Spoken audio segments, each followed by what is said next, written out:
മുണ്ടക്കൈ ചൂരൽമല ഉരുൾപൊട്ടൽ ദുരന്തത്തിന് ഇരയായവരുടെ പുനരധിവാസത്തിനായി ഹാരിസൺ മലയാളം ലിമിറ്റഡിന്റെ കൈവശമുള്ള നെടുമ്പാല എസ്റ്റേറ്റ് തൽക്കാലം ഏറ്റെടുക്കില്ലെന്ന് സംസ്ഥാന സർക്കാർ ഹൈക്കോടതിയിൽ.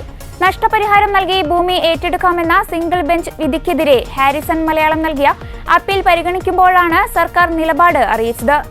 പുനരധിവാസത്തിനായി ആദ്യഘട്ടത്തിൽ എൽസ്റ്റൺ എസ്റ്റേറ്റ് മാത്രമാണ് ഏറ്റെടുക്കുക.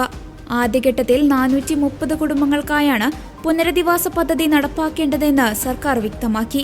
ദുരന്തബാധിതരിൽ പലരും 15 ലക്ഷം രൂപ നഷ്ടപരിഹാരം മതിയെന്ന് നിലപാടെടുത്തിട്ടുണ്ട്. അതിനാൽ 215 കുടുംബങ്ങളെ പുനരധിവസിപ്പിക്കാനുള്ള ഭൂമി മതിയാകും. അതുകൊണ്ട് എൽസ്റ്റൺ ഹാരിസൺസ് എസ്റ്റേറ്റുകൾ ഒരുമിച്ച് ഏറ്റെടുക്കേണ്ടതില്ലെന്നും സർക്കാർ വ്യക്തമാക്കി. ഈ സാഹചര്യത്തിൽ നഷ്ടപരിഹാര തുക കെട്ടിവെക്കേണ്ടതില്ല.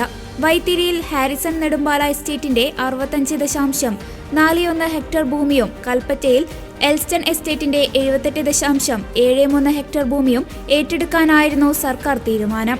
നഷ്ടപരിഹാരം നൽകി ഏറ്റെടുക്കുന്നതിനെ ഹൈക്കോടതി സിംഗിൾ ബെഞ്ച് ഉത്തരവുമിട്ടു. ഇതിനെതിരെ ഹാരിസൺ മലയാളം ഡിവിഷൻ ബെഞ്ചിനെ സമീപിക്കുകയായിരുന്നു. എസ്റ്റേറ്റിന്റെ ഉടമസ്ഥാവകാശം സംബന്ധിച്ച സിവിൽ കേസ് നിലനിൽക്കുന്നതും ഇതിനിടെ കോടതിയുടെ പരിഗണനയിൽ വന്നു. തുടർന്നാണ് ഇക്കാര്യത്തിൽ കോടതി സർക്കാരിന്റെ നിലപാട് ആരാഞ്ഞത്. അതിനിടെ ഉരുൾപൊട്ടൽ പുനരധിവാസം 2A അന്തിമ ലിസ്റ്റ് പ്രസിദ്ധീകരിച്ചു. അന്തിമ പട്ടികയിൽ 87 പേർ പരാതി നൽകിയതിന്റെ അടിസ്ഥാനത്തിൽ ഉൾപ്പെടുത്തിയത് 6 പേരെ മാത്രം. നോ ഗോ സോൺ പരിധിയിൽ ഉൾപ്പെട്ട നാശനഷ്ടം സംഭവിച്ചിട്ടില്ലാത്ത വീട്ടുടമസ്ഥരെയാണ് ലിസ്റ്റിൽ ഉൾപ്പെടുത്തിയിട്ടുള്ളത്. അന്തിമ പട്ടികയിൽ പരാതിയുള്ളവർക്ക് ജില്ലാ ദുരന്ത നിവാരണ അതോറിറ്റിയെ സമീപിക്കാം.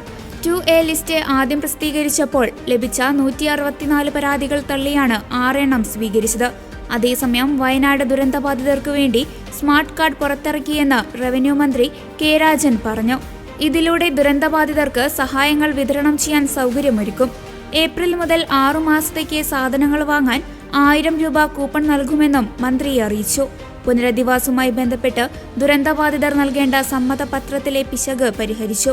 പാക്കേജ് അംഗീകരിച്ചാൽ നിലവിലെ വീടും ഭൂമിയും സറണ്ടർ ചെയ്യണമെന്നത് തിരുത്തി. വീട് മാത്രം സറണ്ടർ ചെയ്താൽ മതി. വിദ്യാർത്ഥികൾക്ക് ഉന്നത വിദ്യാഭ്യാസത്തിന് ആവശ്യമായ നടപടി സ്വീകരിക്കും. ടാറ്റ കമ്പനിയുടെ സഹായത്തോടെ വൈത്തിരിയിൽ 7 കോടി രൂപ മുതൽ മുടക്കിൽ ട്രോമ കെയർ നിർമ്മിക്കും. ദുരന്തബാധിതർക്കുള്ള തുടർ ചികിത്സയ്ക്ക് ക്രമീകരണം ഒരുക്കും. ദുരന്തത്തിൽ കാണാതാവുകയും പിന്നീട് മരിച്ചതായി കണക്കാക്കുകയും ചെയ്തവരുടെ മരണ സർട്ടിഫിക്കറ്റ് നാളെ മുതൽ വിതരണം ചെയ്യുമെന്നും മന്ത്രി അറിയിച്ചു.